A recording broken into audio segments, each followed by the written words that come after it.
Hello, everybody, and welcome back to another episode of HBHA Lore. I am absolutely delighted to be joined today by a student who graduated from HBHA recently in the class of 2023. And right now, she is currently a junior at college, but she is zooming in from afar because she is not at her normal habitat at Northwestern University. She is currently studying abroad in Lisbon, in Portugal. I am delighted to be joined by Annie Fingersh. Annie, welcome to HBHA Lore. Thank you. Honored to be on it. It is wonderful to see you. So, Annie, I've got to start with where you're at now because that is just too exciting to pass up. I want to dive right in with that. So, how long have you been in Lisbon right now?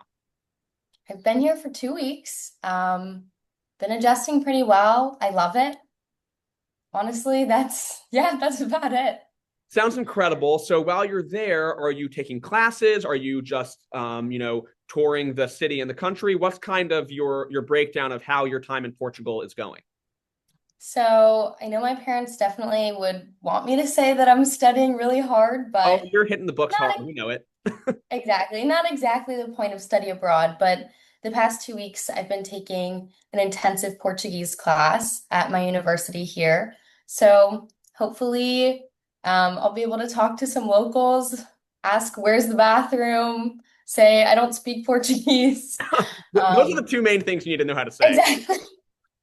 But next week I start my regular classes, so I'm taking an Architecture of Lisbon class, which I'm really excited about.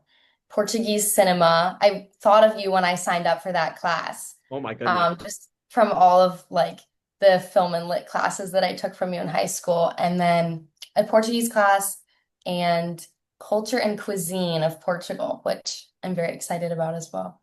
That sounds really cool. It sounds like all the things you're taking are not just like connected to what you might be studying for your main major at Northwestern, but really immersing yourself in the culture of Portugal, the language, the culture, the food, the cinema. And that really just sounds like an incredible experience. What is it that made you want to study abroad specifically in this place? Is there something that drew you to there, or was that just a program that Northwestern offered? How did you find yourself in Lisbon?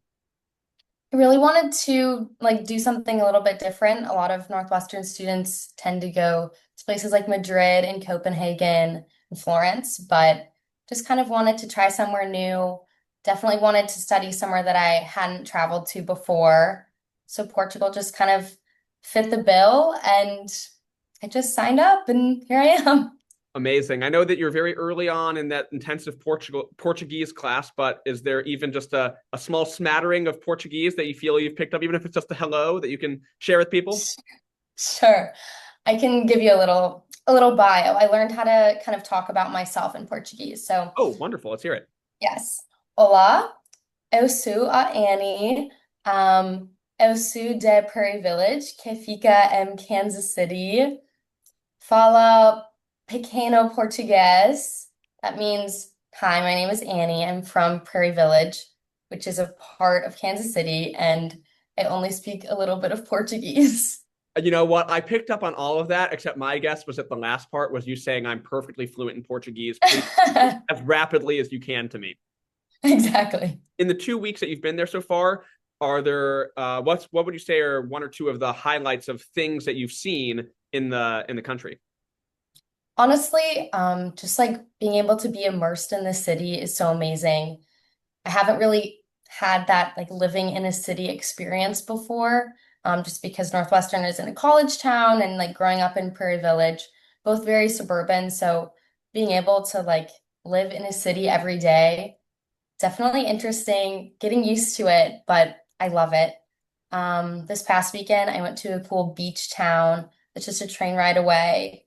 And honestly, the food has been one of my most favorite parts of being in Lisbon. Unsurprisingly, I'm sure to the people that know me.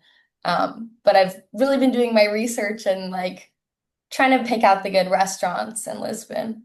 I know you're quite the foodie. I might be mistaken, but don't you have an Instagram account that's specifically devoted to your food and photographing food? Yes, I do. For anyone listening, go drop a follow on my account. Yes. Always appreciated. What's the food account? It's Annie. and Alana eats. So it's a joint account that me and my sister Alana have together. Although I'm always the one doing the posting. I have to tell her, hey, like, can you post something that you've been Why don't you eating take lately? It's lunch and just post been about like, it? Well, yeah. you're probably going to be putting her to shame this semester while you're in Portugal. I mean, there's got to be all sorts of incredible cuisine that you're photographing. Have there been any culinary highlights so far? Yes, one of my very favorite things. It's called a pastel de nata. It's a Portuguese egg tart. So it's like this flaky crust and this egg custard. And there's this big rivalry in Lisbon between these two famous bakeries that are right next door to each other. And there's like big arguments about which one is better. But I think I already have my favorite. Oh my. Well, can you say it, or is that like then grounds for dismissal from the country if you say the wrong thing or something? My favorite is Montegaria, Okay. but the other one is called Pastéis de Belém. That's like the original one, so it's maybe a little bit blasphemous to prefer Montegaria. It's kind of like the modern day, the Montagues and the Capulets, right? Yeah, They've been feuding for decades, and only exactly. one can reign supreme as the best bakery in Lisbon. Well, that sounds like an absolutely fabulous time you're having. Are you there for the entire semester? Yes, I'm here until December, and honestly, it's a very packed itinerary. The next 4 months, I have so many trips coming up. I have 7 weekends in a row booked where I'll be traveling around. So this is actually one of my very few weekends in Lisbon will be this weekend. What now are those trips that are like planned as part of the program that you're on, or are those No, that you've yeah, planned just yourself? playing by myself. Oh, And a lot of my friends from school are studying abroad in other places. So we're kind of going to meet up together and go on trips together, which I'm really excited what are for. a couple of the places you're planning on visiting? I'm really excited to go to Budapest. We're doing a massive meetup of all of my friends from my sorority at school. So, like 25 of us are going to So Budapest the to entire see each sorority is other. studying abroad this semester? Wow, Almost everyone in my grade. Yeah. wow. Okay.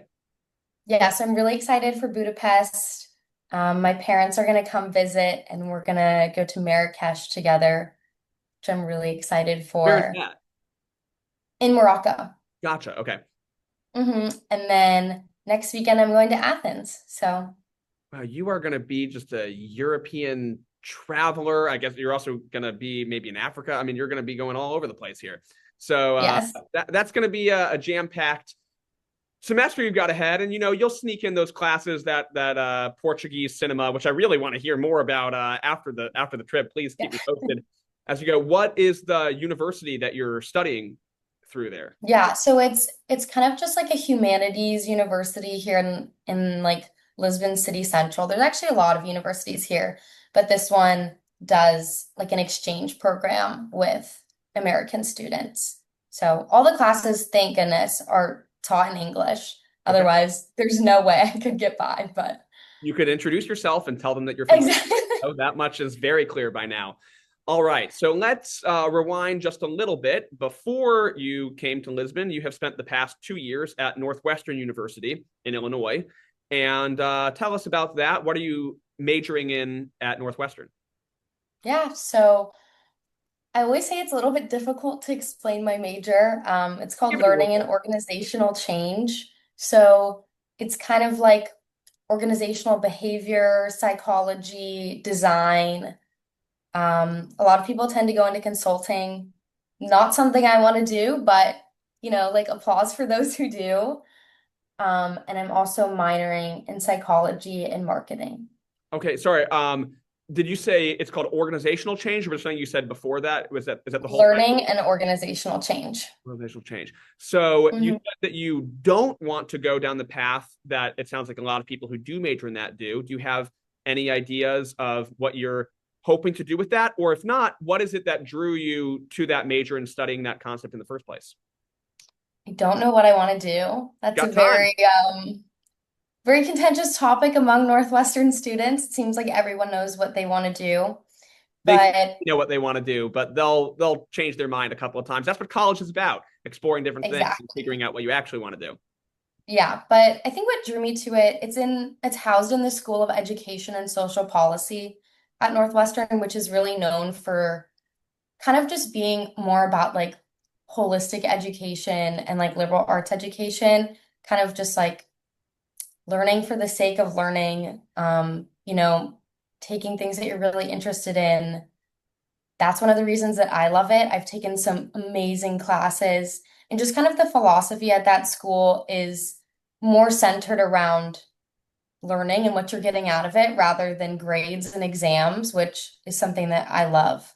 Yeah, I mean, you should learn the things that you're interested in. And then as you gain more knowledge, you can figure out how you want to apply that. So you kind of mentioned some of those amazing classes. What would you say are one or two of the real highlights you've taken class wise at Northwestern these past 2 years? It can be connected to that major, or it could just be a completely random class, but that have really stuck with you. Yeah. So my first quarter freshman year, I took a class that everyone in my major is required to take, and it's called Understanding Knowledge. Very Very vague, but esoteric. sounds very, very interesting.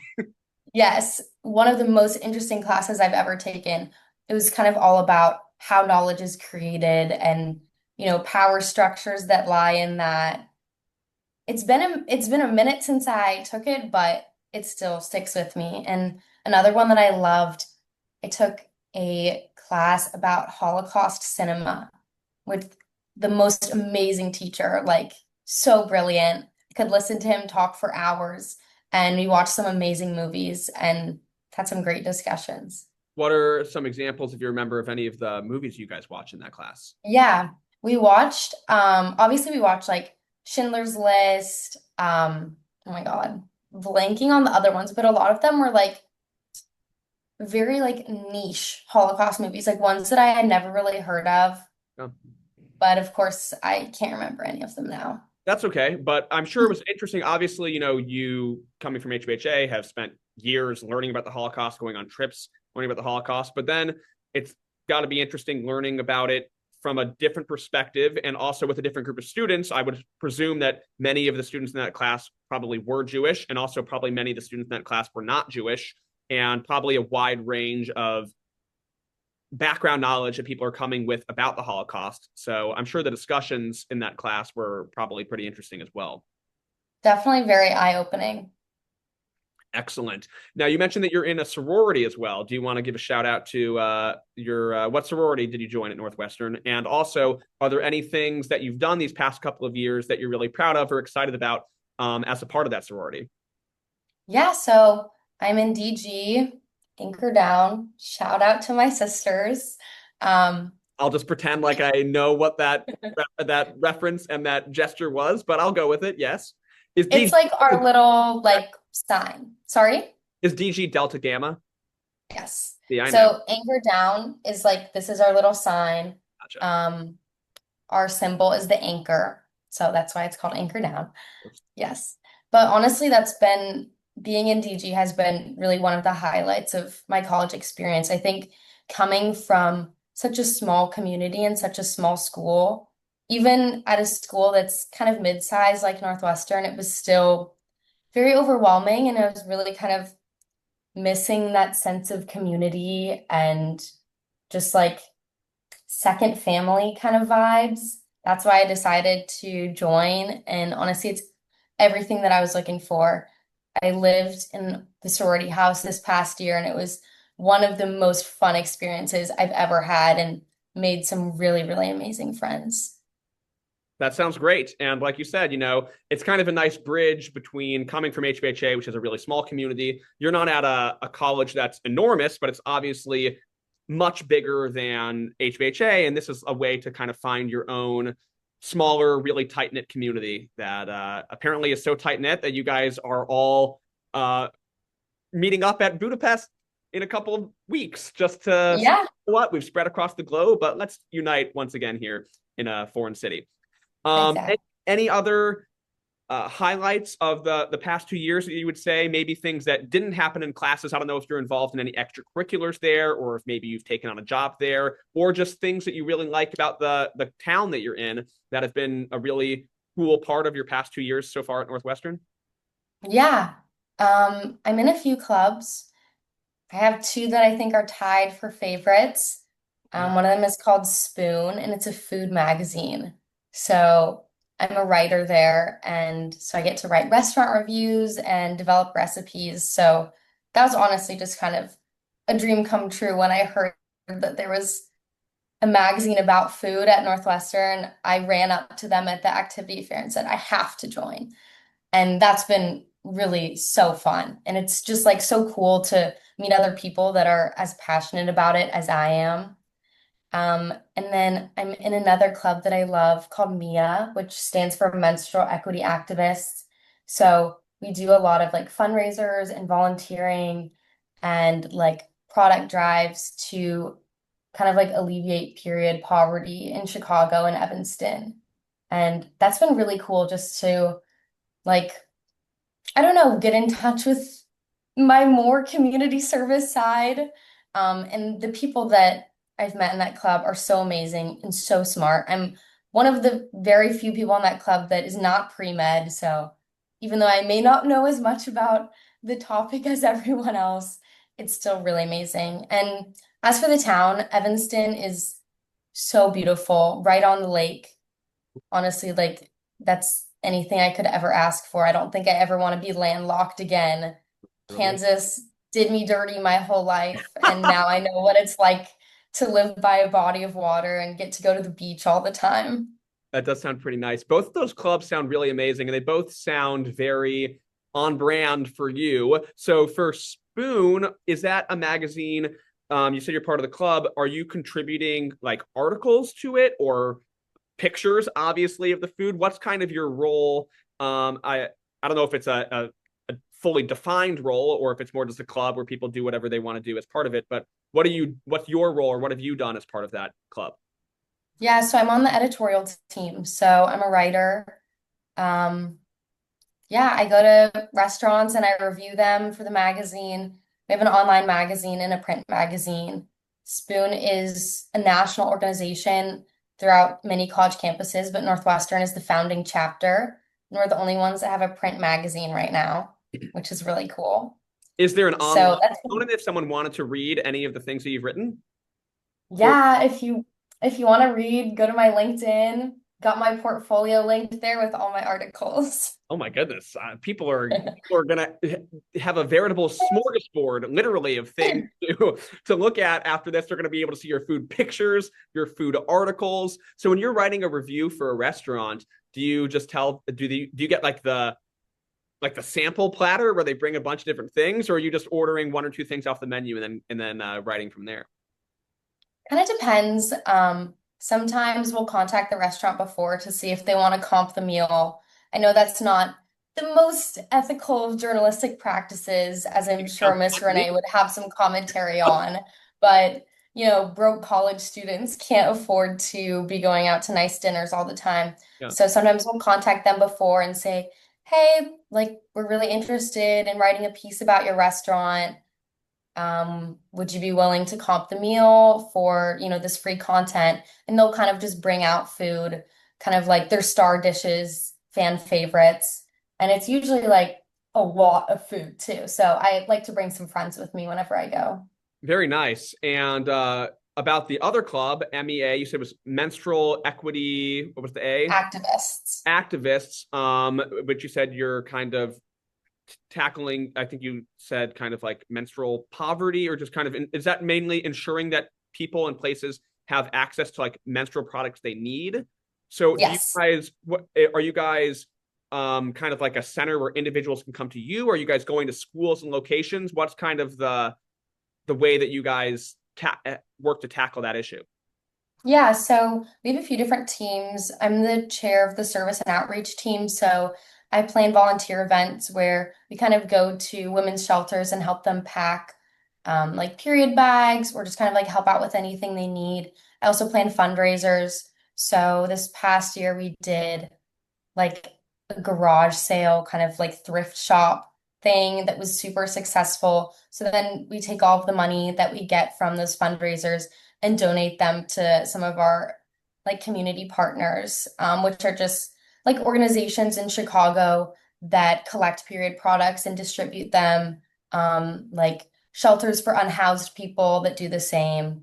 And we also sometimes do product drives where students on campus can donate period products, and then we in turn donate those to some of our community partners too.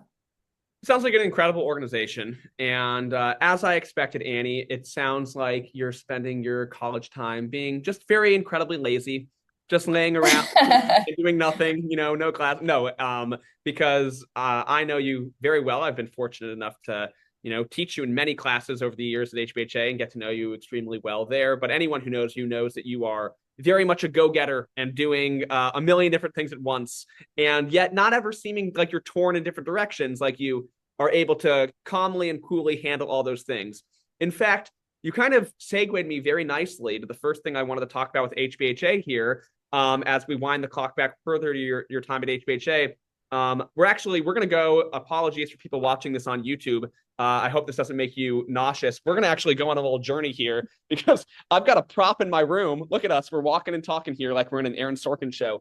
But I've got this little table here in my room, and I've got a prop created by one Annie Fingersh, which is something that you made in high school that I was hoping maybe you could talk about. I'm walking back now. And it actually connects directly to both of those clubs that you say you're involved in. This is a magazine that Annie made, and she's also, if you can't tell, the model on the front of the magazine. And I believe you said that you both photographed that picture and were the subject for it. I don't know if you can explain, Yeah. pulled off that wizardry, but this is a magazine that you made entirely yourself called Girly. And I've kept it in my room for the past several years because I thought it was incredible that you made it. And I'm just going to show some of the pages here. There's articles and there's comics and just a lot of information. And this is something that you made as part of a women's studies elective that you took with, that was taught by Miss Renee and Dr. Houston. And so I was wondering, could you just tell us a bit about this artifact here and really just that class in general and what you gained from it? Because it sounds like what you're doing now connects a lot to maybe some of the things you might have been studying and talking about in this course. Yeah, definitely. That was one of my very favorite classes I've ever taken. Shout out to Miss Renee and Dr. Houston. That was so amazing. It was so cool to be part of that class for the first time. And, we were all kind of just figuring it out together, but it was so valuable, I think, to be able to be in that kind of space with those kind of people that all have different backgrounds and kind of like different interests, but can kind of all come together to talk about one thing, like women's rights, women's studies. We read some amazing things. One of my very favorite books now, The Handmaid's Tale, we read in that class. I still love that book so much. Right. Have it still sitting on my nightstand in my room, all annotated for whenever I want to pick it back up again. But that class, it really, I don't know, it was really kind of a safe space, I think, where anyone could kind of feel free to talk about anything that they wanted relating to kind of like women's studies and women's rights and things that we were going through. And that magazine that I wrote, that was kind of our final project, and everyone did very different things. And we hosted a showcase to show all of our final projects. And I don't know, I just kind of decided that a magazine was really what I wanted to do. I had written a few articles at that point for Rampage Wired that I thought could fit well with that magazine. I think I wrote a few additional ones to add in there, but now that you're reminding me of that, that's something I should put on my portfolio too. I need to If you need a hard get a copy, digital copy of that. I've got it here in my room. I realized as we were talking, I was like, oh, I forgot to grab the magazine before we started talking. I gotta move the computer over here to grab it. I've looked through it many times, and I keep it in my room. I have a table where there's books on it for people to grab, and I've always kept it there so that students can leaf through it and see, hey, this is work that an HBHA student did. So it's really an incredible piece of work that you should be really proud of. Even just beyond all the content in it, just on a logistical level, being able to do all those different things of the writing. And like I said, there's like a comic strip in here. Did you design that yourself? Yeah. And then even just the formatting, there's drawings in here. I don't even know how you were able to actually get it all printed properly and bound properly, but it really is an amazing achievement. And like you said, that showcase, which I was fortunate enough to come see at the end of that semester, was really just an amazing thing. Like you said, everyone in that class did their own unique project, and they were all so different. You made this magazine, someone made a video, another student designed a mannequin that had all of these images and words on it, and someone wrote a play that was performed. So it was just a really cool way of seeing how you guys synthesized all that you learned and talked about over the semester about women's studies and women's issues, and then put your own unique spin on it and emphasize the things that you wanted to focus on with it. So it's an awesome thing. And like I said, it sounds like you took a lot of what you learned there and are applying it to stuff you've learned and are doing at Northwestern right now. Definitely. I think I was very fortunate at HBHA to kind of find some things that I was really passionate about.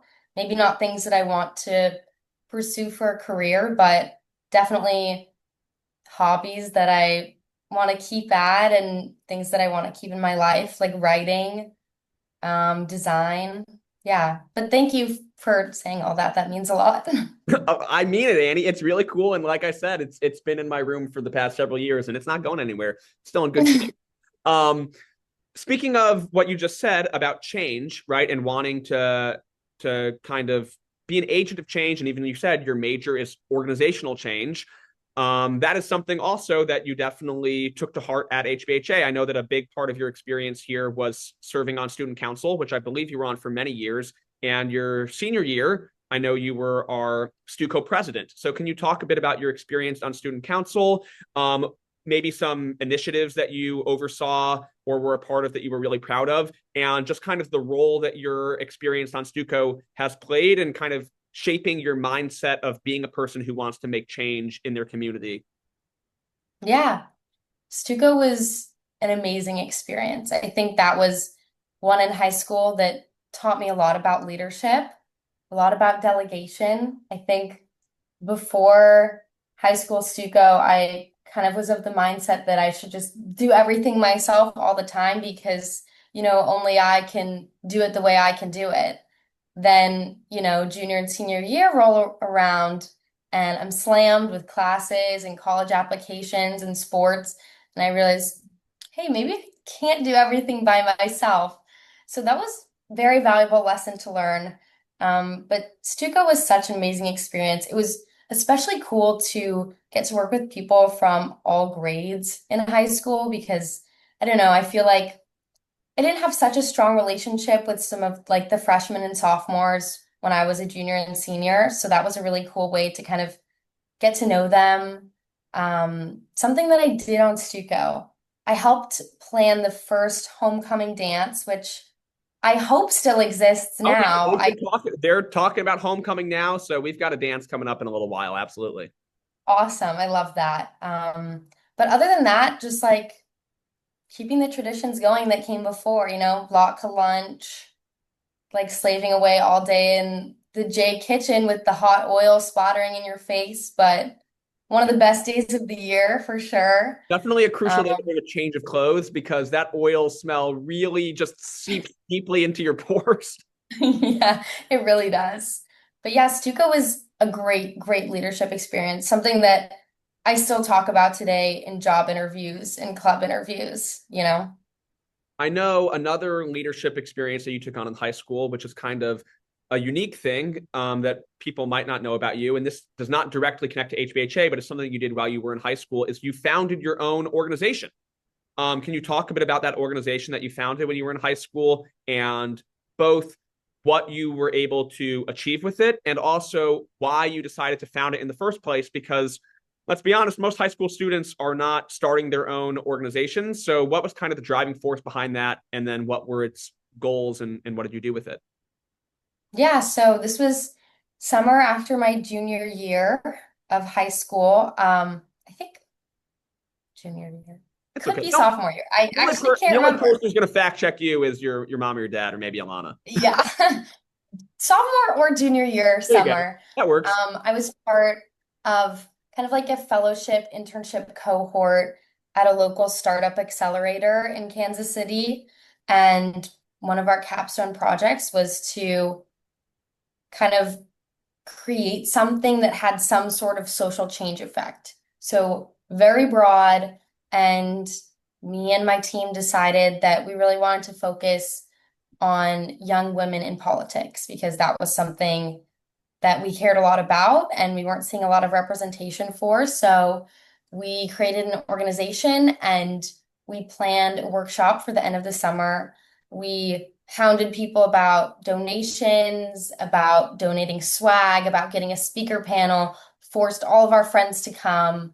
Hopefully, got some other people that were not our friends to come. Can't exactly remember, but it ended up being a really successful event. And we did a few more throughout my junior and senior year. That was something that was incredibly rewarding. And actually, this past year, I took a class about female leadership in American government, and it just like reminded me of that. But that was an amazing class too. And what was the name of this organization that you started? Girls Lead KC.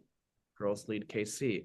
Awesome. Yeah. So it sounds like you brought in kind of these people and these speakers, but then were there people who were like in terms of who was maybe coming and seeing those speakers, but those like girls your age in the area or Yes. girls who were younger than you? Who were the not adults, but like the girls, the children that you were trying to get involved in what you were trying to empower them with? Yeah, the target audience was middle school and high school aged girls. Gotcha. That Mhm. I'm sensing a trend here that people might realize, which is you are a person who cares very deeply about change, about women's issues, about ensuring that people's voices are heard and that people's needs are being met. And if you see that there is a void there, you're going to step in and take that initiative, whether that's in Stuco, the clubs you're in now, your major, this organization. So there's a theme. There's a theme here that I see emerging about the things you care about, which absolutely jibes with what I know about you, which is that this is always something that you've been passionate about. Yeah, honestly, I think Go ahead. that's something I can really attribute to HBHA. Like, I was thinking, as I was preparing for this podcast interview, I was thinking back kind of on just the kind of education that I got at HBHA. And I think that it was a very values-based education, which I really appreciated. And it was a lot about making change and finding things that you care about and standing up for them. And that's something that I still carry with me to this day.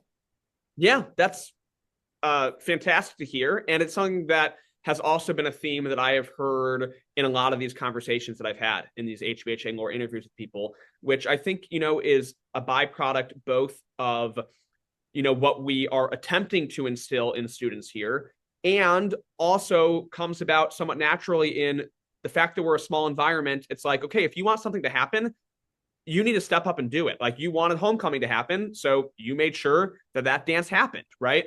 Um, the women's studies elective that you were talking about, I know that Dr. Houston, Miss Renee had an idea for that, but also a big part of it was hearing from students who wanted that to happen, and then being like, okay, let's meet them where they're at, the needs that they have, the desires that they are showing of what they want to learn, and it can lead to a lot of cool, unique opportunities. In fact, kind of on a smaller scale, but something that I remembered also is I know another fun thing that we do at HBHA is we have winterums, right, which are these fun courses that last for a week, kind of about a wide variety of topics of whatever anyone wants to teach about that last for a week, the first week back from winter break. And if I'm not mistaken, I believe that you led a winterum course or two in your day. Do you recall the winterum classes that you offered when you were here? Yes, I definitely did a handful. Yeah. I think I was either in eighth or ninth grade when I did my first one, probably ninth, but it was a crafting winterum co-led by Dr. Houston. Shout out Dr. Houston. She always helped me with leading my winterums.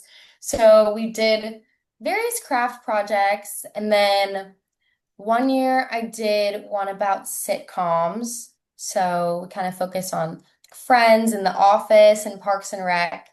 And then I think my junior and senior year, both, I did a ping pong tournament Oh. winterum All right. for So we've half. got, we've got all sorts of good stuff there. We've got artistic things. We've got television analysis, let's call it, going along with your passion for cinema studies. And we've got athletics, which transitions me naturally to the next thing I was going to ask about, which is I know that you were also fitting amongst your busy schedule with all your classes and leading Stuco and the organization you led. You were also a very involved HBHA athlete. Can you tell me a bit about your experiences and the different sports that you played at HBHA? Yeah, so I played soccer at HBHA from sixth grade or as early as I could up until my senior year. I was never very good, but that's Pretty one of good. the things I loved about HBHA is that anyone who wanted to could play. Honestly, it was just a time for me to like hang out with my friends and kind of goof off after school. But what I really enjoyed was volleyball. I was part of the first volleyball team at HBHA the first year. We were terrible, just so terrible I in the disagree. beginning. You guys were good. Oh I my gosh, we were so terrible. Like I distinctly remember Mrs. Ryan saying, if you guys let another ball drop, you have to give me 20 push-ups right now in the middle of a game. Oh We did wow. that several times where we would drop and do push-ups in the middle of the game because we were just letting balls drop like nobody's business. But it was so cool to see how much we improved. And I remember when we won our first game, that was like the best feeling. It was so much fun. Well, and we're recording this right now. It's not going to release. This episode won't air until several weeks later. But when we're recording it right now, it's fresh off of a taste of Shabbat when Mrs. Glickman just announced that both the middle school and girls volley and high school girls volleyball team won their matches this past week. So the volleyball team has really grown and expanded over the years, and that has really taken off as one of our biggest sports in terms of both participation and audience engagement. They're really fun to watch. I love watching the volleyball games, and everyone just supports each other really well, and it's just really cool. It's really become one of my favorite HBHA sports to watch. That's so awesome. I'm so glad to hear that it's still alive and well. And yeah, that's so great. Well, as we can tell from this conversation, you were very busy all the time, but hopefully, amidst all of the work and the sports and the studying, there were some time for some fun and lighthearted and funny times with your friends. Do you have any amusing anecdote that maybe sticks out to you these many years later? It could be from all the way back in lower school, it could be middle and high school, but just something kind of funny and odd and surprising or whatever it might be that it could be completely random that happened during your time here at school. Okay, as I was preparing for this, I was racking my brain trying to come up with funny stories because if you know my class at all, which you do, Oh, I know there's that. 1 million funny stories. Like we were goofing off 24/7. When we should have been learning, we were goofing off. But also I learning. think also learning sometimes, but definitely a heavy dose of goofing off. I think one that really sticks out to me is I think this was in middle school when Miss Coughlin was still at HBHA. Shout out Miss Coughlin And you if know what? she's She's been listening. shouted out on many, many of these episodes. So I got to make sure that she is listening to these because Yes. her impact has been felt. The reverberation has been made. Yes. I think this was in sixth, seventh, or eighth grade. I have no idea. But we were just in class, Miss Coughlin with like the special green chair, the special fountain pen. So many fond memories from her class. And one day, just like out of the blue, Zach Hardy reaches over and pats her head. Oh And my like, goodness. if you know Miss Coughlin at all, like that is grounds for expulsion. Like you better watch out. And she just like with the most calm face, like so terrifying. She just goes, Mr. Hardy, Of course. out. And like, oh my God, that was like we talked about that for years. When I told my parents that you asked me to come do this podcast, that is the first thing that they said that I should talk about. They said, you have to tell the story of Zach patting Miss Coughlin's head because it is just too good for everyone not to know about it. And the best part about it is Zach Hardy never goofed off again after that. It was just then Exactly. 5 years afterwards of complete seriousness, not a single joke made, nothing goofing off at all. Shout out to Zach if Yeah. you're listening. Yes. Another cherished HBHA alum from the class of 2023. That is a great story. I've got one I can share, and you know what? After we're done talking, I'll get my video editing skills to work and embed this picture in the video. In 8th grade, I had you in English class, and we read the wonderful Shakespearean play A Midsummer Night's Dream. And then, much to my delight, 4 girls in the class then decided to dress as the fairies from A Midsummer Night's Dream for Purim. And I have a great picture. I'm going to try to find it in the archives and dig up that photo. And I can just squeeze that picture right into the middle of this video as we're talking, much to either your delight or your hopefully not embarrassment. It's a great picture. Do you remember the names of those fairies from A Midsummer Night's Dream? One of them was definitely named Mustard Seed. That's Or correct. am I okay? One of them was like Moth, That's also perhaps, right. 2 for 4 so far. and I can't remember the other two. Moth, Peas Blossom, Cobweb, and Mustard Seed.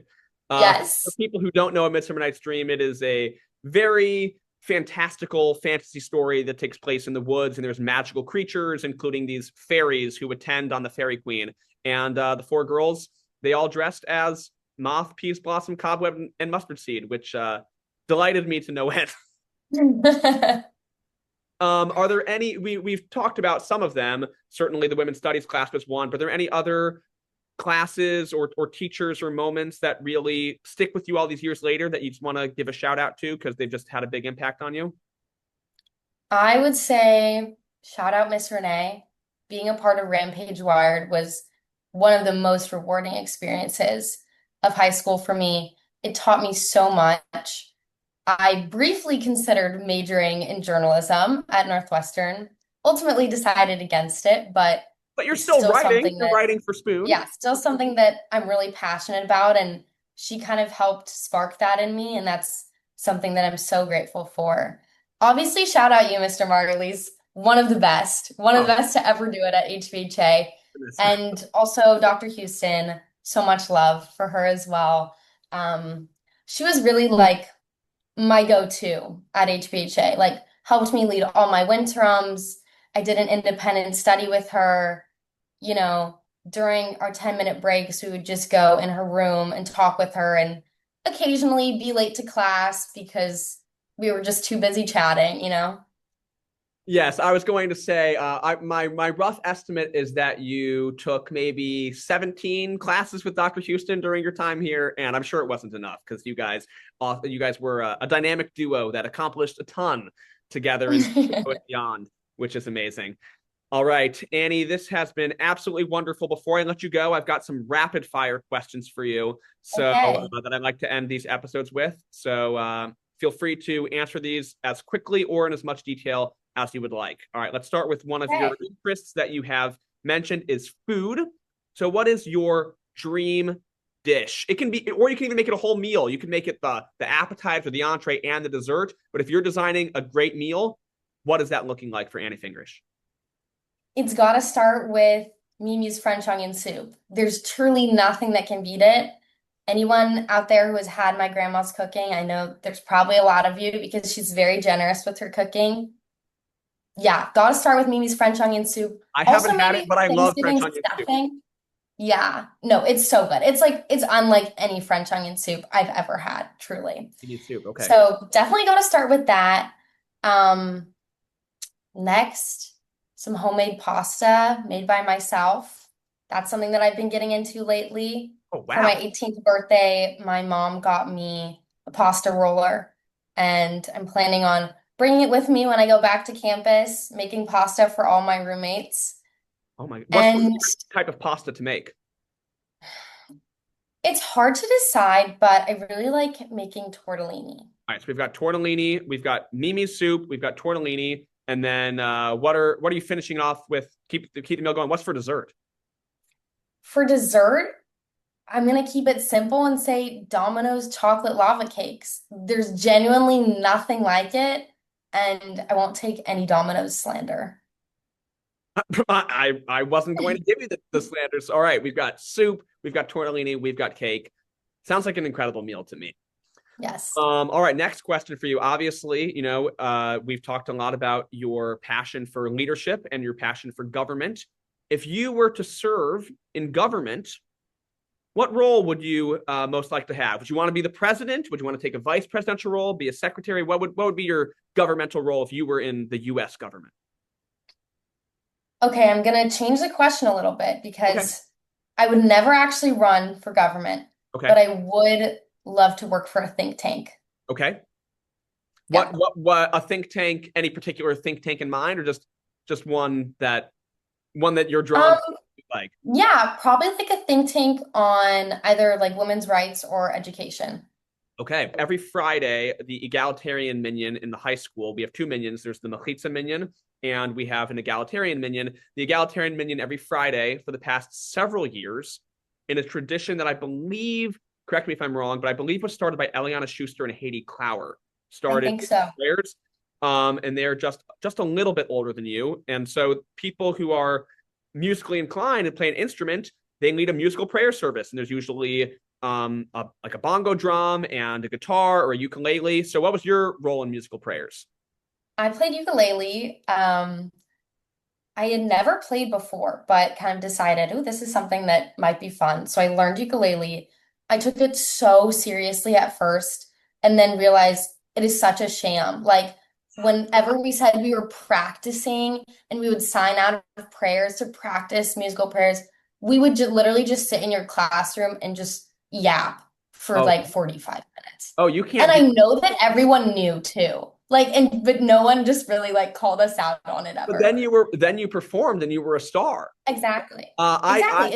And we pulled through every Friday and delivered some awesome songs, I think. I disagree, Annie. After you guys would yap for about 10 minutes, I would push back and I'd say, guys, it's time to practice. Let's hear a song here. Let's hear Modal Let's hear what's going on here. But have you continued your ukulele playing, or did that get abandoned after you graduated from musical prayers? I haven't played ukulele in a while, but then decided to teach myself guitar. So it's my guitar's at home right now. I don't really bring it with me to school, but one of my roommates has a guitar, so sometimes I play on that a little bit too. Okay. A couple more quick ones, then I'll let you go. If you have a passion for learning, as you said, if you could take a class on any topic, just if you could try to design your own class to take, what's something that you would really just be fascinated to learn about? What would that class be called?